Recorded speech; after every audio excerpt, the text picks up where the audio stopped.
Chers amis, eh bien, je vous souhaite le bonjour, bienvenue dans cette suite de vidéos consacrée à la programmation en Love 2D. Et dans cette partie, je vous propose d'en mettre en place le paddle. Donc on va faire comme dans le background, on va dans un premier temps mettre l'image du fameux paddle dans l'asset manager que contient The Game. Dans les assets et dans les images, vous allez trouver un fichier qui s'appelle paddle.bmp qui représente notre paddle. Donc on va charger cette image en mémoire à la fonction love.load. Donc on va dans le main.lua et on avait lancé d'abord thegame.begin, donc on avait initialisé the game, on avait placé le background dans l'asset manager, pour ça on disait the game, get asset manager, donc donne-moi l'asset manager que tu possèdes, et vas-y mettre quoi? Load image background. Et bien on va faire exactement la même chose, on va faire the game, deux petits points get asset manager, donc on récupère l'asset manager que contient the game. J'espère que vous commencez à comprendre la chose. On arrive ici, on obtient donc maintenant l'asset manager, et maintenant on dit load image, donc place en mémoire une image. Je lui donne pour étiquette ou pour ID paddle, donc vous passez en chaîne de caractères l'ID que vous stipulez ici, donc paddle, et vous donnez le chemin d'accès à cette ressource qui est le paddle.bmp. Donc vous voyez que Love 2D gère autant des images BMP que PNG. Donc ça c'est bien. Donc on va faire the game, get asset manager, load image, vous lui passez l'étiquette paddle, et l'image se situe dans le répertoire assets par rapport à la racine, puis dans image, et le fichier s'appelle paddle.bmp. De fait, maintenant, quand on va sortir de cette fonction load, on aura dans l'asset manager et le background et le paddle. On va maintenant créer ce fameux paddle. Dans le répertoire SRC, vous allez maintenant créer un nouveau fichier ou un nouveau module en Lua qu'on appelle paddle.lua. Donc paddle avec un petit p. Ce paddle, qu'est-il? Eh bien en fait c'est une entité. En effet, c'est une image qui se déplace à l'écran. Donc on a vu dans les vidéos précédentes qu'on va d'abord créer un objet de type ou une table de type class. Et puis il y a un objet un peu particulier ou une table un peu particulière qu'on appelle l'entité qui va nous permettre d'animer des images à l'écran. Donc dans ce module paddle.lua, je vais avoir besoin du module class et je vais avoir un module entité. Donc je vais les importer dans deux variables locales. Donc je vais faire local, je vais nommer grand class avec un grand C, et je vais dire j'ai besoin, donc require, j'ai besoin que tu importes à partir de lib, dedans tu vas trouver class.lua, et bien ce contenu, tu vas le mettre dans la variable class avec un grand C. Donc je fais lib, underscore class. Alors, vous n'avez pas besoin de préciser .lua. J'aurai besoin également de l'entité. Donc je fais local entity avec un grand E égale require. Je vais dans la bibliothèque, donc lib, puis il y aura un fichier qui s'appelle entity.lua. Voilà. Donc là maintenant, j'ai dans le paddle.lua, dans le module paddle.lua, j'ai à la fois l'outil class, donc j'aurai besoin, et l'entité. Nous créons maintenant le paddle. Donc on fait une variable locale, toujours. On l'appelle paddle avec un grand P. Et ce paddle, c'est quoi? C'est une table, évidemment, comme dans Lua, mais c'est une table un peu spéciale. C'est une table qui va être de type class. Donc je fais simplement class, et vous n'oubliez pas les amis, à la fin, d'ouvrir et de fermer les accolades.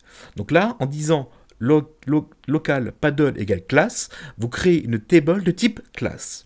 Mais il y a une particularité. En effet, le paddle, c'est aussi une entité. Donc il faudrait que paddle hérite de la table entité. Et ça, je vous ai montré ça il y a quelques temps dans les vidéos. Il suffit de placer entre les accolades le fait qu'on vienne insérer dans la classe le contenu d'entité. Donc dans Lua, on fait ça comme ça. Vous faites deux underscores, vous faites includes avec un S égal, et vous spécifiez que vous allez inclure l'entité. Donc à partir de cette ligne-là, qu'est-ce que vous avez fait? Vous avez créé une variable locale qui s'appelle paddle. Cette variable paddle est une classe de type, une table de type classe. Et la particularité, c'est que paddle va hériter, donc elle possédera et les variables et les méthodes d'une table un peu particulière qui est l'entity. Et on n'oublie surtout pas à la fin, quoi? Eh bien il faut retourner ce paddle si on veut l'utiliser, bien sûr, dans le playstage. Donc là, je fais return paddle. Ok, je recommence. Dans un premier temps, on va créer dans le répertoire SRC, on crée un module paddle avec un petit p, .lua. Donc tous les modules, vous commencez par des petites lettres et les objets, vous faites des grandes lettres. D'accord? Dans ce module paddle, j'ai besoin de deux choses. J'ai besoin de la classe, donc du module classe, et de module entité. Donc je vais créer dans le module paddle.lua deux variables locales que sont classe avec un grand C, c'est une table de type classe, et la table entité. Donc j'importe dans ce module paddle.lua et la classe et l'entité. Je crée ensuite mon paddle, ma table spéciale paddle, mais cette table est un peu spéciale. Effectivement, elle est de type classe, d'accord? Et surtout, elle va hériter de la table entité. Elle aura ainsi, d'elle-même, de façon contenue, elle aura les variables d'entité et toutes les méthodes que proposera entité. Pour le mouvement, pour la position, pour récupérer la position, d'accord? Et à la fin, alors on n'a pas en construit, on va le construire après, mais on n'oubliera pas à la fin de renvoyer le paddle. Et bien maintenant, nous devons construire, donc créer la fonction de construction. Eh bien, construisons maintenant notre paddle. Donc pour construire le paddle, il faut passer par une méthode qui s'appelle init. De fait, je fais fonction, cette fonction appartient à la table paddle, donc paddle, deux petits points, init. Que va-t-on lui passer en argument? Or, le paddle se déplace et doit rester confiné dans la fenêtre. Il est probable qu'on ait besoin et de la largeur de la fenêtre et de la hauteur de la fenêtre. Donc je reçois en argument la largeur, je reçois en argument la hauteur de la fenêtre, à la construction du paddle. Tout de suite, qu'est-ce que je vais faire? Je vais mémoriser cette largeur et cette hauteur de la fenêtre. Je vais les mémoriser où? Dans deux variables que contient paddle. Donc je fais self.screenWidth. Donc dans paddle, il y a maintenant une variable qui contient la largeur de la fenêtre. De même, je vais placer dans paddle une variable qui contiendra la hauteur de la fenêtre. Donc à la sortie ici de la construction, vous aurez maintenant dans paddle et la largeur de la fenêtre et la hauteur. Donc comme il connaît maintenant les dimensions de l'espace de jeu, il est capable de rester confiné dans l'espace de jeu. On verra un petit peu plus tard. Alors attention, ça se complique un tout petit peu. Quand on construit le paddle, on construit également l'entité, parce que paddle hérite d'entity. Donc entity, il faut le construire, on n'a pas construit entité. Donc attention, quand on construit l'objet hérité, c'est un peu spécial, il faut passer par le point. J'explique. Vous faites entité, classique, on va construire la table entité. Je vais le construire, donc je vais passer par la méthode init d'entité. Donc je fais entity.init, et non pas deux points ici. Quand on joue par rapport à l'objet hérité, on passe par le point. D'accord? Donc je fais entity.init. Comme je suis passé par le point, je rajoute juste après self. En fait, ici, self sera remplacé par entity. D'accord? Donc je fais entity.init. Comme il a vu que c'était un point ici, il va placer automatiquement à la place du self entity. Ça m'évite de recopier entity. Donc je fais entity.init. Entre parenthèses, self, tout de suite. N'oubliez pas le self, sinon ça ne marchera pas. L'entity a besoin de trois paramètres, à savoir quel est le X de votre sprite ou de votre image, quel est le point Y de votre image et quelle est l'image. Donc je vais placer le paddle au milieu de l'écran par rapport à X et je vais le placer à 50 pixels au-dessus de la largeur, de la hauteur de l'écran. De fait, je place ici la largeur que je reçois en argument divisé par 2. Donc je place le X, je rappelle que le X par rapport au point en haut à gauche se situera au milieu de l'écran. Le Y, je vais le placer à la hauteur de la fenêtre, moins 50 pixels, donc plutôt vers le bas de la fenêtre. Et maintenant, je dois récupérer l'image du paddle. Mais cette image, où est-elle? Elle est dans The Game, que contient un Asset Manager.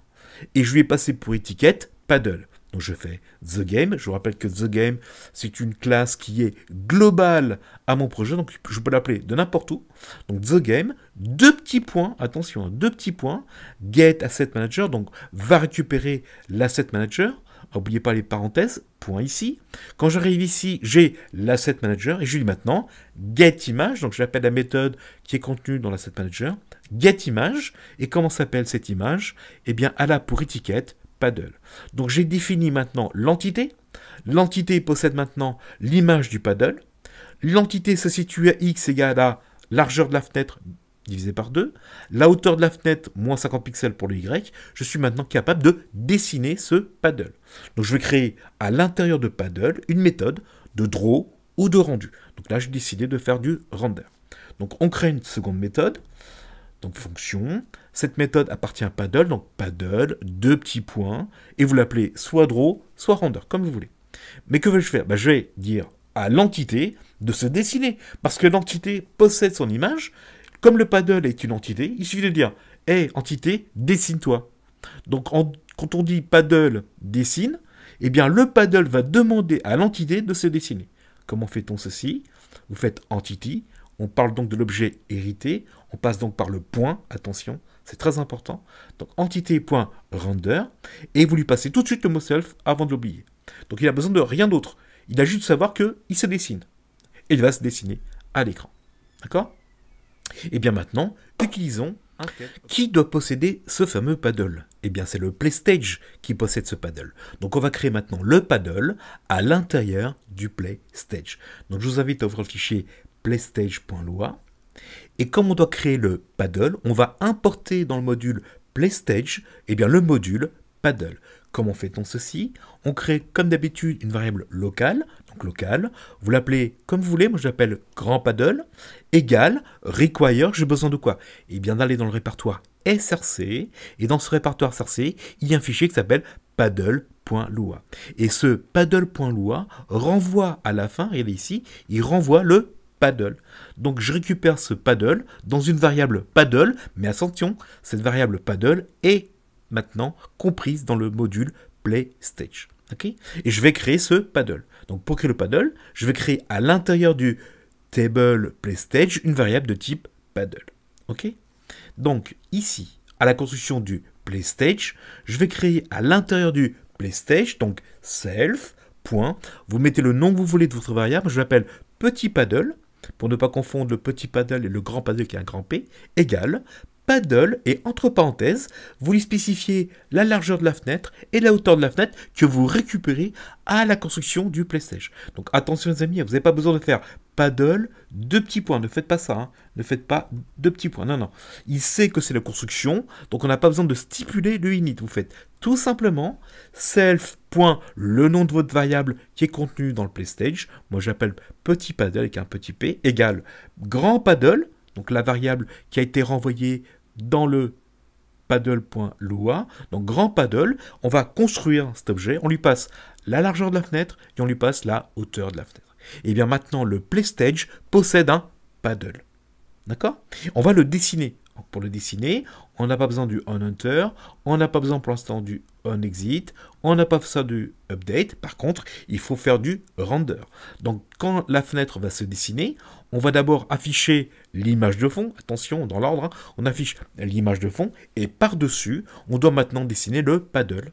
Et comment appeler la méthode paddle par rapport au render? Vous faites self.petit paddle, hein. Le petit paddle, c'est l'objet qui est contenu dans le PlayStage, deux petits points, render. Je vais dessiner le paddle et le paddle dans sa fonction va demander à l'entité de se dessiner. Je reprends calmement. On va maintenant créer dans le PlayStage un paddle. Mais pour créer ce paddle, il faut que j'importe ce que j'ai besoin. Donc je vais créer dans le module PlayStage.lua, je vais créer une variable locale, grand paddle. Donc je vais y mettre en fait ce que je reçois de paddle.lua. Donc je vais require, j'ai besoin que tu ailles dans le src, et dans ce src, il y a un fichier qui s'appelle paddle.lua. Donc importe-le ici dans le variable grand paddle. Donc j'ai maintenant ici le paddle qu'on a renvoyé dans le paddle.lua. En fait, cette variable-là, on la récupère dans sa référence ici. Pour créer le paddle, c'est très simple. Vous allez placer un objet de type paddle dans le PlayStage. Donc vous lui donnez un nom. Moi, je l'appelle petit paddle avec un petit p. Donc je fais self.paddle. Pourquoi self? Parce que paddle doit appartenir et doit être contenu dans la table PlayStage. Si vous faites simplement ceci, vous ne créez pas une variable qui est contenue dans le PlayStage. D'accord? Il faut spécifier qu'on crée une variable que contient PlayStage. De fait, on met self. N'oubliez pas que self sera remplacé ensuite par le PlayStage. Il dira PlayStage.paddle en fait. D'accord? Mais ça évite de rappeler PlayStage à chaque instant. Donc self.paddle égale. Et pour construire, on n'a pas besoin d'appeler la fonction init. Ça se fait automatiquement. Vous faites grand paddle, donc le module que vous avez récupéré. Et entre parenthèses, vous lui passez la largeur de la fenêtre et la hauteur de la fenêtre. Ces deux variables, vous les avez reçues par construction ici. Et donc, on a également mémorisé. On a maintenant un paddle qui est dans le PlayStage. On va lui demander de se dessiner. Donc à un moment donné, on va rentrer dans la méthode render du PlayStage. Ici, on avait dessiné l'image de fond. Et bien maintenant, on va simplement dire au paddle de se dessiner. Pour ça, on dit, dans PlayStage, il y a un paddle, donc le self.paddle, ici, 2 petits points, render. Et on doit théoriquement, maintenant, si on lance la chose, on doit avoir un paddle qui doit se situer à la largeur de la fenêtre divisée par 2, hauteur de la fenêtre, moins 50 pixels. Vérifions ceci. Donc ici, je fais un peu de nettoyage, et je fais un love. Point. Effectivement, les gamins, regardez ici, on a un paddle qui se situe à la largeur de la fenêtre divisée par 2 par rapport au point en haut à gauche. Donc ce point-là se situe grosso modo à la largeur divisée par 2. Et ce point-ci par rapport à Y se situe hauteur de la fenêtre moins 50 pixels. Donc en fait ici j'ai 50 pixels. D'accord? On va essayer maintenant de le faire bouger ce paddle. Donc nous devons faire bouger le paddle. Donc je vous propose d'aller voir ce que propose la bibliothèque pour le mouvement. Donc ouvrez le fichier entity.lua, attention de ne rien modifier, sinon les choses peuvent être bizarroïdes par la suite du jeu. Donc vous avez plein de petites méthodes, get pour récupérer, set pour imposer. Exemple, get position vous donnera la position en haut à gauche par rapport au point en haut à gauche selon l'axe X. Get position Y vous donnera la position du point en haut à gauche par rapport cette fois l'axe Y. Get position X, Y vous donnera, oui chers amis, en Lua on peut renvoyer plusieurs valeurs. Donc get position X, Y vous renverra et le X et le Y du point en haut à gauche. Get velocity X vous donnera la vitesse du module, de l'objet, mouvement, selon l'axe X. Get velocity Y vous donnera la vitesse selon, cette fois, l'axe Y. Get velocity XY, vous avez compris, vous êtes des gens intelligents, vous donnera la vitesse en X et en Y. D'accord? Donc il y a plusieurs méthodes pour récupérer, par exemple ici, get left, donc je récupère le côté gauche par rapport à X, get right, je récupère le côté droit par rapport à X, get top, je récupère le côté Y par rapport au haut du sprite, get bottom, c'est le bas du sprite par rapport à Y, ici je récupère le centre par rapport à X, le centre par rapport à Y, etc., etc. Et on peut également imposer certaines vitesses, par exemple ici, set velocity X, vous lui passez la vitesse selon l'axe X. Set velocity Y, vous lui passez la vitesse selon l'axe Y. Set velocity XY, vous lui passez ici la vitesse et en X et en Y. Donc vous voyez, il y a énormément de méthodes pour imposer la vitesse, pour récupérer la vitesse, pour positionner le sprite en X et en Y. D'accord? Alors comment se fait le mouvement? Eh bien, dans Entity, vous allez trouver une méthode qui s'appelle Update. Donc elle est ici, on descend, voilà, ici. Voilà, ici, Entity. Alors, qu'est-ce que c'est que la vitesse? Bah, la vitesse, selon la X, c'est quoi? La vitesse X, c'est la dérivée de X par rapport au temps. Donc la position X actuelle, c'est la position X actuelle, plus le mouvement. Donc qu'est-ce que je fais? Regardez bien ici, la position X, donc self.position, donc dans Entity, il y a une table position. Dans la table position, il y a un paramètre X, donc le paramètre X de la position de l'entité, c'est quoi? Mat.floor, donc mat.floor, c'est un arrondi, d'accord? Je fais self position X, donc la position actuelle, plus set velocity X fois dt. Oui, parce que la vitesse, c'est la dérivée de x par rapport au temps. Donc v égale dx sur dt. De fait, dx, c'est v fois dt. Donc la position x actuelle, c'est la position x maintenant plus un mouvement. Donc je fais position x actuelle plus vitesse selon l'axe x fois dt. Et le dt, bien sûr, que je reçois en argument par rapport à la période de frame. Je fais la même chose pour le y. Donc pourquoi matfloor? Parce que tout simplement, on ne va pas dessiner le sprite à 3,2 pixels. On met des pixels entiers. Donc je prends ici un calcul, je fais setPosition.x plus selfVelocity.x fois dt. À ce résultat-là, je vais tronquer les... En fait, je ne garde que la partie entière. C'est le but de mat.floor. Donc mat, c'est le module. .floor, c'est la méthode. Mat.floor renvoie la partie entière de l'opération qui est ici. D'accord? Donc, la méthode update met à jour l'entity par rapport à sa position et par rapport à la vitesse actuelle. C'est très important. De fait, dans la paddle, je vais maintenant créer des méthodes pour le faire bouger ou pour l'arrêter. On retourne maintenant à paddle.lua. Et ici, vous voyez, j'ai créé une méthode qui appartient bien sûr à paddle. Donc, je fais fonction paddle, deux petits points, stop. Donc cette méthode va faire quoi? Elle va faire que le paddle qui était en mouvement s'arrête.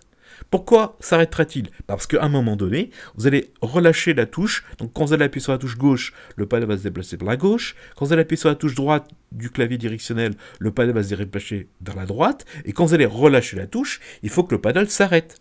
Pour qu'il s'arrête, on va lui dire « arrête-toi ». Donc avant, j'ai placé ici une vitesse. Donc j'ai fait self.speed. J'ai créé une variable speed de vitesse. Et j'ai mis une valeur de 300.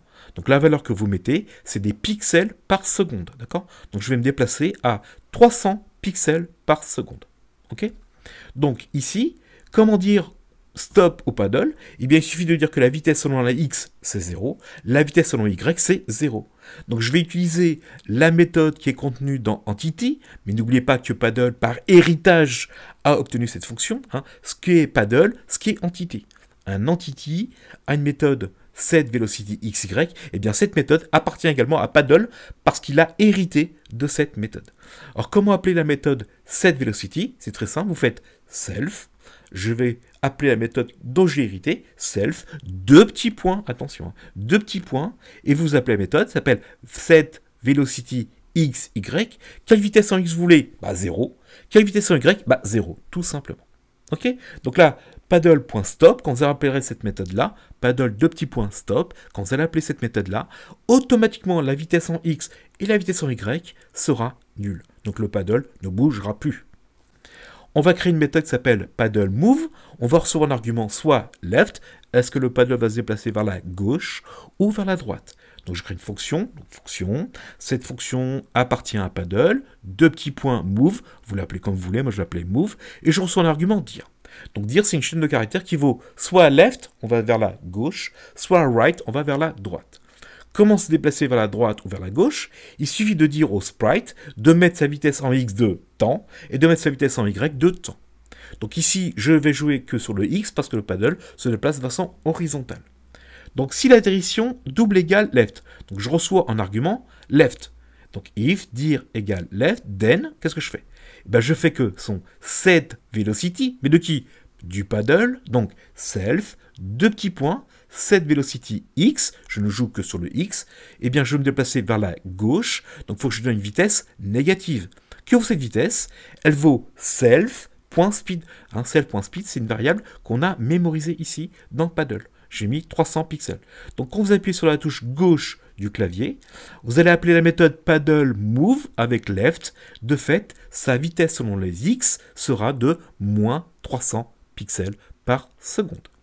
A contrario, si la direction est right, donc if dir égale right, et bien maintenant il faut se déplacer vers la droite. Donc vous allez faire self, j'appelle la méthode setVelocityX, donc selon l'axe x, et vous lui passez bien sûr les 300 pixels par seconde pour que le paddle se déplace vers la droite.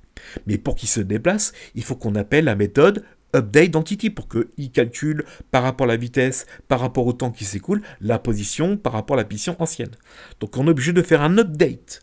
Donc là on va créer une fonction paddle update et il va recevoir le dt. Donc paddle deux petits points update, cette méthode là va mettre à jour les variables position x, position y par rapport à la vitesse x, par rapport à la vitesse y d'entité. Donc là je vais appeler la méthode dont il hérite. D'accord? Donc je vais faire entity.update self-dt. Donc qu'est-ce que je fais? Je dis à entity de se mettre à jour par rapport au temps qui passe. Et comme lui il a la vitesse en x, comme il a la vitesse en y, il est capable de se mettre à jour. Autant ici on a dit à l'entité de se dessiner dans le render, et bien là je dis entity.update, n'oubliez pas le self, on passe ici par le petit point, donc entity.update self, et bien comme il a une vitesse en x, comme une vitesse en y, il va se mettre à jour. Ok? Je reprends les amis. On va faire que le paddle bouge. Donc on va dans un premier temps créer une vitesse, parce que qui dit bouge, bah dit vitesse. Donc je crée une vitesse de self.speed, vous l'appelez comme vous voulez, moi je l'appelle speed, je mets 300. Les 300 représentent des pixels par seconde. D'accord? On va créer deux méthodes. Une méthode pour le rendre statique, une méthode pour le rendre en mouvement. Donc je fais une fonction paddle de petits points stop. C'est une méthode stop qui appartient uniquement à paddle. Elle n'appartient pas à entité, hein, stop. Stop, ça n'appartient que à paddle. et je place maintenant sa vitesse. Donc on a vu que dans Entity, on avait des méthodes. Ces méthodes ont été obtenues par héritage, et on peut définir la vitesse en X, la vitesse en Y, on peut récupérer la vitesse en X, on peut récupérer la vitesse en Y. Je vais appeler cette méthode, donc je fais self, deux petits points, set velocity. Pourquoi set? Parce que je vais imposer la vitesse selon X ici et Y, donc je passe 0 en X, 0 en Y. Je crée maintenant une méthode de mouvement, donc je fais function, paddle, move, et je passe, j'attends un argument, dir. Si dir vaut left, je vais vers la gauche, si dir vaut right, je vais vers la droite. Donc if dir égale left, then, set velocity x, je n'ai pas besoin de positionner le y, hein, le paddle se déplace de façon horizontale. Donc là, stop, je sais que alors là, j'aurais pu faire tout simplement set velocity x. D'accord, mais là, bon, pour vous montrer deux méthodes, et ici, je vais faire set velocity x va vers la gauche, donc donne une vitesse négative. Et va vers la droite avec une vitesse positive. On n'oublie pas de remettre à jour la position nouvelle par rapport à la vitesse. Il faut appeler la méthode update de qui? D'entity. Donc entity.update, self tout de suite, hein, vous mettez self, parce que quand on passe par le point, il faut mettre un petit self ici, dt. Donc on recevra le dt, donc la période par rapport au frame, ce dt, on le passera à l'entity pour que lui puisse calculer le fameux v égale dx sur dt. Donc dx, l'incrément position x, c'est la vitesse fois le dt par rapport au temps qui passe. Et bien maintenant, utilisons ces méthodes dans le playstage, car c'est le playstage qui possède le paddle. Donc rendons-nous maintenant dans le playstage.loi. Donc ici, vous avez bien créé le self.paddle. Et maintenant, on doit être capable de détecter à quel moment la touche a été appuyée à gauche, à droite. Alors, je vous rappelle, les amis, que The Game possède trois managers. Un Asset Manager pour les ressources, un Stage Manager pour les, disons, les scènes de jeu, et il possède aussi un Input Manager. Donc cet Input Manager est capable de détecter si une touche a été appuyée ou si une touche a été relâchée. Donc la méthode Update est appelée à chaque frame. Donc à chaque frame, on va regarder quelle touche a été appuyée et quelle touche a été relâchée. Donc, on passe par un test, if, on appelle donc l'objet The Game, et The Game possède un Input Manager, donc je vais demander cette fois de dire The Game, Get Input Manager, on n'oublie pas les parenthèses. Donc à la sortie ici, au moment où je suis là, je possède l'Input Manager. Cet Input Manager possède des méthodes. Il y a une méthode qui dit isKeyPressed, et vous lui renvoyez le type de touche que vous voulez tester. Donc vous lui passez dans une chaîne de caractères. Donc là on veut tester, est-ce que la touche du clavier direction gauche, est-ce qu'elle a été appuyée? Il vous dit oui ou vous dit non. Donc si c'est vrai, on fait la suite, sinon on ne fait pas. Donc faire ça, c'est exactement la même chose que de faire ça. D'accord? Donc je fais if the game get input manager, je récupère le manager par rapport aux entrées clavier, isKeyPressed pour interrogation. Il renvoie true ou il renvoie. Donc imaginons qu'il renvoie true. S'il renvoie true, on va exécuter ce qui est en bas. Que faut-il faire? Il faut dire au paddle de se déplacer vers la gauche. Donc je fais self paddle, c'est le paddle qui est contenu dans le playstage, deux petits points, parce que je vais appeler la méthode de paddle, donc self.paddle, le paddle de playstage, deux petits points, move, et je lui passe dans une chaîne de caractères left. Il va ensuite se déplacer vers la gauche. De même, imaginons que pour un frame donné, on ait maintenant la touche droite. Alors, comment tester que la touche droite a été actionnée? On fait un test. If the game get input manager, encore une fois, je demande au the game de me donner l'input manager et je teste si la touche droite a été appuyée. Donc je teste isKeyPressed et je lui attends dans la chaîne de caractères quelle est la touche que vous voulez tester. Vous lui passez la chaîne de caractères right. Donc si la touche droite a été appuyée, il va faire l'action qui est en dessous. Sinon, on sort. Donc ça, c'est équivalent à faire ça. Vous n'avez pas besoin de créer à chaque fois trou. C'est d'office, d'accord? Soit c'est vrai, on le fait, soit c'est non, on sort pas. Donc si c'est vrai, on va rentrer ici. Donc je vais dire maintenant au paddle de bouger vers la droite en disant paddle, deux petits points move, entre parenthèses, right. Mais attention, il faut que lorsque je relâche la touche, le paddle s'arrête. Hein. Le paddle ne bouge que si j'appuie et sur la gauche ou sur la droite, d'accord? Donc je vais maintenant tester, est-ce que une du touche du clavier directionnel, gauche ou droite, a été relâcher.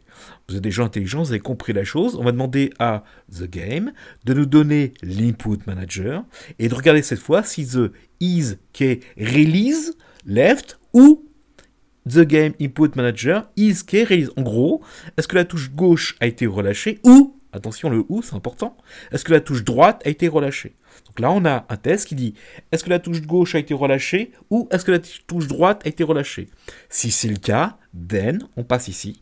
Que faut-il faire? Eh bien il faut dire au paddle de s'arrêter tout simplement. Ok?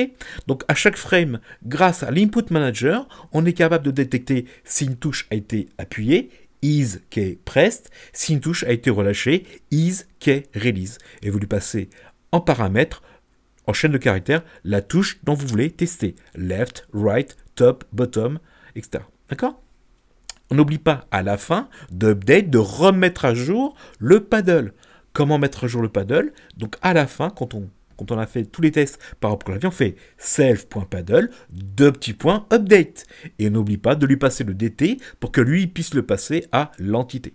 Donc n'oubliez pas les amis, à la fin de faire self.paddle, update pour le mettre à jour. Parce que là on teste, là on le fait, on lui dit va plutôt vers la gauche, va plutôt vers la droite, mais si on ne fait pas les updates, il ne se mettra jamais à jour. Donc n'oubliez pas de faire des updates ici, pour que le paddle puisse se mettre à jour par rapport à la vitesse qu'on lui a stipulée, parce qu'on a dit gauche, donc il va vers la gauche, droite, il va vers la droite. Et dans le rendu, on n'a rien changé. Donc cette fois, on va lancer la chose. On doit avoir maintenant un paddle qui doit se déplacer. Quand j'appuie sur la touche gauche, il va vers la gauche. Quand j'appuie sur la touche droite, il doit aller vers la droite. Eh bien, testons la chose. Donc allons ici dans le terminal. On va nettoyer tout ça. Et maintenant, on fait un love, espace, petit point, entrée. Donc vous avez ici le petit paddle qui est pour l'instant statique. Je vais maintenant me déplacer vers la gauche. Je touche ici le clavier de la gauche, et quand je relâche, le paddle s'arrête. Je vais vers la droite, je relâche. Je vais vers la droite, je relâche. Je vais vers la gauche, je relâche. Vous voyez, grâce à cette petite commande move et stop, on peut que le paddle se déplace soit vers la gauche, soit vers la droite. Il nous reste encore une petite chose à faire. Effectivement, regardez bien, quand je vais vers la droite, je peux sortir de la fenêtre. Et ici, je peux aller dans des X négatifs. Donc il faut maintenant empêcher à ce que le paddle sortent de la fenêtre. Afin que le paddle reste contraint dans la fenêtre, que faut-il faire? Si le côté gauche du paddle devient négatif, il faut que le côté gauche du paddle soit égal à 0. Si le côté droit du paddle devient plus grand que la largeur de la fenêtre, il faut que le côté droit du paddle soit égal à la largeur de la fenêtre. Eh bien, on va appliquer ceci en Lua.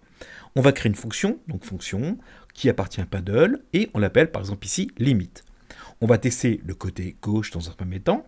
Donc, comment récupérer le côté gauche du paddle? Je vais appeler la méthode getLeft qui appartient à entity.